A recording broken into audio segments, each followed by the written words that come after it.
The Exiles of Earth. The Arcfall drifted through the silent dark like a wounded beast, its hull scorched, its engines trembling with their final breath.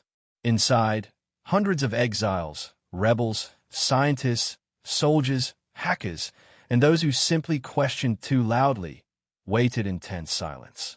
They had been called threats, undesirables, and elements unfit for Earth. Now they were cargo on a one-way ship. Captain Arvincale stood at the command deck, fists clenched behind his back. He was a decorated officer once, until he refused to follow an immoral order. Earth rewarded him with exile. A cold voice crackled through the ship's failing speakers, broadcasting from Earth for the last time. Humanity does not need you. This sentence is final. The message repeated twice, then dissolved into static. Around him, angry murmurs rose. Some cursed the Terran government. Others panicked. But Arvin remained still, jaw tight, as the Arcfall crossed into the outer black, uncharted space beyond all known star maps. "We survive," he finally said, turning to the frightened faces around him. "If Earth has thrown us away, then we build our own future, no matter the cost." The Arcfall did not give them time to argue. A sudden gravitational spike yanked the ship sideways. Sirens screamed. Metal groaned like a dying creature. "Brace!" Arvin shouted. The ship spiraled downward as a beam of white light engulfed the view outside. Within seconds, the Arcfall was crashing through the atmosphere of an unknown world. The impact was brutal. The ship slid across a blackened plain, tearing through hardened volcanic rock before skidding to a smoking stop. Fires erupted. Hull plates fell away like molten leaves. But humans crawled out, bruised, injured, terrified, but alive. They had landed on a world unlike anything mapped by Earth. The sky roiled with purple storm clouds, floating stones drifted lazily in the air, and the ground pulsed with faint bioluminescent veins. A strange, metallic tang lingered on the wind. Arvin rallied the survivors quickly. "We set up camp. We secure water. Then we scout." Among the survivors was Lyra Valen, a brilliant physicist exiled for uncovering secrets the government wanted buried. She scanned the environment with a handheld analyzer. "This planet is saturated with unstable gravitational fields," she said, eyes widening. "Something powerful happened here." The first scouting team returned before nightfall with a discovery that would change everything. They had found a cave opening. No, not a cave. A carved entrance. An ancient structure built deep into the planet. Arvin gathered a small team and descended into the depths. The walls were lined with strange metallic growths that pulsed gently, as if alive. Symbols shimmered faintly as they passed. A vast chamber opened before them, filled with towering machines of unknown purpose, alien, elegant, terrifying. Lyra stepped forward, breath trembling. "These are not ruins," she whispered. "They're dormant."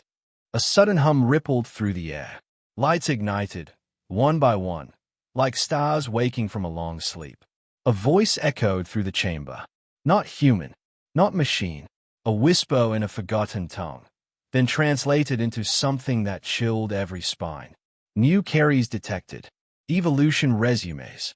Arvin stayed into the glowing darkness. Their exile had not ended. It had just begun. Rise of the Sovereign Humans.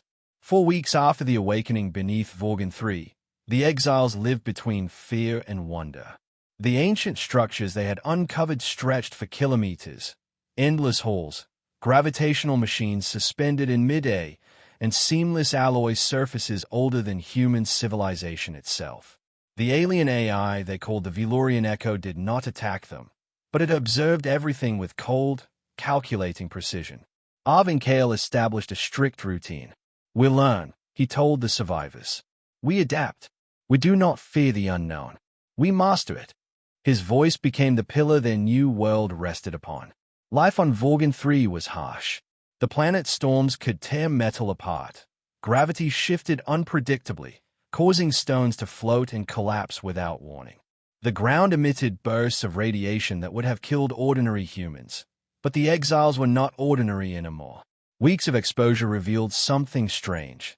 Their bodies were changing, adapting to the environment. Bones strengthened. Reflexes sharpened. Minor wounds healed faster. Lyra Valen studied these changes obsessively. "This planet is reshaping us," she said during one briefing. "Not harming, enhancing." But the largest change came from the alien structures. With the AI's reluctant guidance, Lyra and her team began deciphering Velorian tech. They learned that the Velorians manipulated gravity as easily as humans manipulated electricity. Their machines responded not only to commands but to intention, sensing biological electrical patterns. The first breakthrough came when an energy core, once inert, hummed alive beneath Lyra's touch. The device floated, stabilized by invisible gravitational fields. By the end of that week, the Exiles had managed to activate several tools. Gravity forges capable of reshaping metal atom by atom plasma core reactors that generated clean energy nanohealing pods that closed deep wounds in minutes. "We're rebuilding civilization," Lyra whispered. "But better." Outside the ruins, Vex Taylor organized defensive squads. He believed survival required strength. With raw materials and newly activated alien schematics, he and his engineers built the first human-Velorian hybrid weapon, the Gravity Lance, a rifle that fired condensed gravitational bursts capable of shredding stone. Training became mandatory.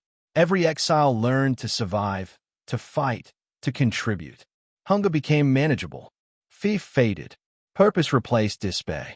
By the end of the first year, children born on Vorgan 3 displayed uncanny coordination and awareness.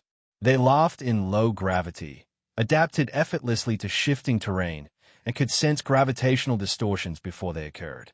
These children, Lyra noted in her logs, are the future of humanity. Then came the event that proved how far they had come. One morning, the sky tore open as a massive alien warship descended. Its hull bore the burning sigils of the Kaldor Dominion, a brutal empire known across distant star maps. They expected an easy conquest, a forgotten colony, weak prey. Instead, they found a species reborn. When the Kaldor demanded surrender, Vex replied with a single command: "Sovereigns, defend your home." Dozens of small, agile human craft launched, built with Velorian gravity engines. They moved like living shadows. When they struck, the Kaldor ship split apart under impossible gravitational pressure. The battle lasted 7 minutes. As the wreckage fell burning into Vorgan's atmosphere, whispers spread through the camp. They were no longer Earth's exiles. There was something new. They were sovereign humans. And the galaxy had just felt their arrival. The return to Earth.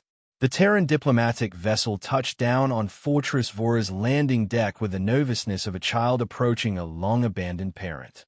Its metal skin trembled under the pressure of sovereign gravity stabilizers. For a moment, it seemed the ship itself feared judgment. A delegation stepped out, Earth's representatives, dressed in white and gray, their eyes wide as they took in the towering architecture around them. They had expected a crude colony of desperate survivors. Instead, they saw a civilization forged from alien brilliance and human willpower. They saw floating corridors, shimmering energy veins, and soldiers whose armor glowed with Velorian cores. And they saw the Council of Sovereigns waiting for them.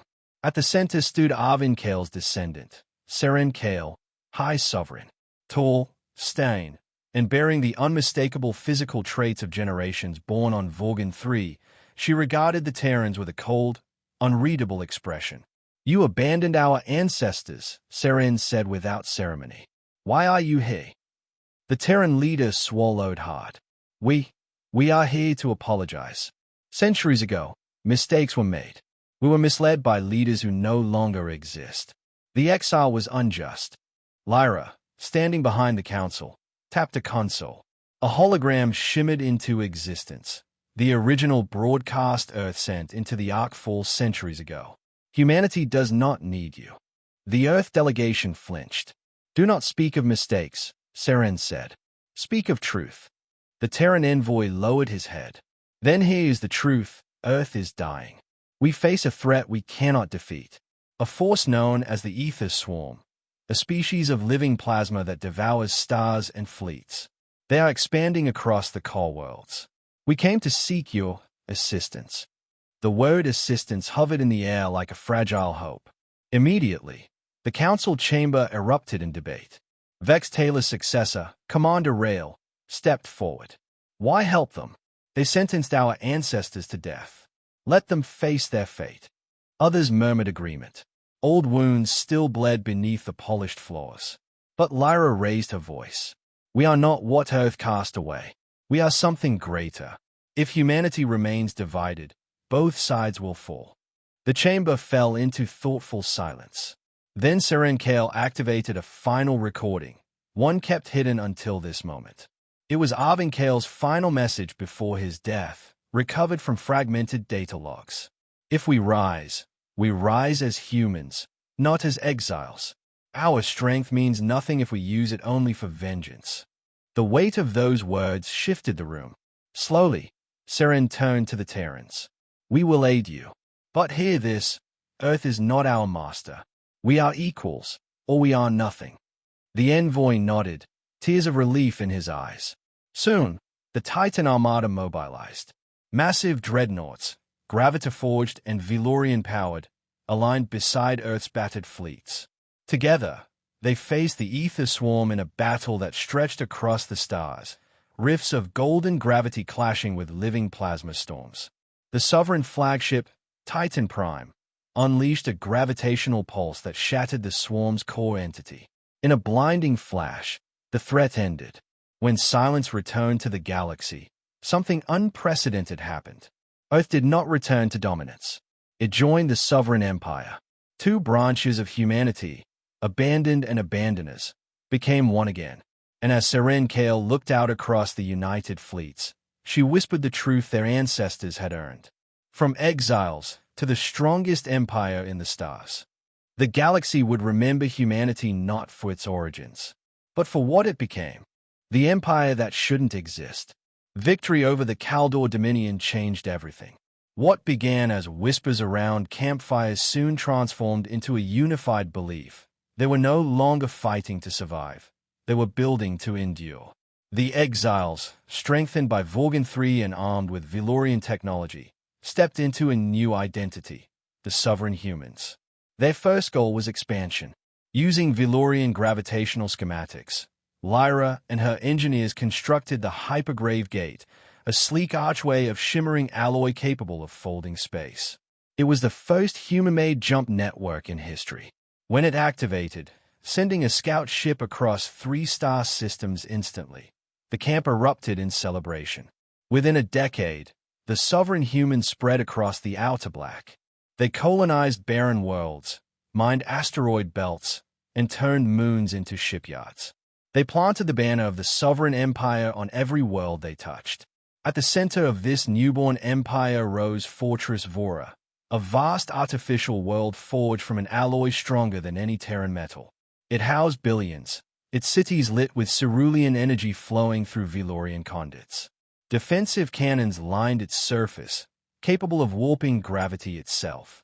Rule was not inherited, it was earned. Leaders rose through merit, innovation, and bravery. A council governed them, descendants of the original exiles, carrying Arvin Kale's ideals in their veins. And at the forefront of their militaristic might stood the Titan Armada. Vex Taylor, now Grand Marshal, commanded ships unlike anything the galaxy had seen. Sovereign warships glided through space with fluid grace, protected by shimmering gravity shields.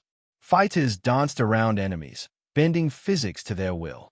Every vessel carried a Velorian energy core, alive with pale gold light. Rumors spread across star systems. There's a human empire in the Outer Black. Their ships move like ghosts. They are impossible to kill. At first, aliens dismissed the stories. Then, one by one, they encountered the truth. The Titan Armada crushed slaver fleets, liberated star systems bound by ancient tyrannies, and pushed back predators that had fed on weaker species for centuries. Pirates fled at the sight of their insignia. Entire empires sought treaties rather than risk war. The Sovereigns became a paradox, a civilization that should not exist, a power born from a group Earth expected to die. But their greatest revelation came unexpectedly. One day, long-range scanners detected a ship entering their territory. Small, unarmed, and unmistakably Terran. Earth had finally learned of the Exiles' survival. Inside Fortress Vora's strategy hall, Vex and Lyra stood side by side as the Terran vessel approached, its engines flickering nervously. The Sovereign fleet surrounded it instantly, forming a wall of gravita-forged steel. Vex issued a command that echoed across the comm channels. Unidentified vessel, you have entered Sovereign space. State your purpose, or be removed. There was a pause, long, trembling. Then a voice replied, fragile and uncertain. We come from Earth. We seek an audience. Lyra exhaled slowly. After centuries of silence, abandonment, and transformation, the world that discarded them had returned. But it did not find the broken exiles it left behind. It had found an empire,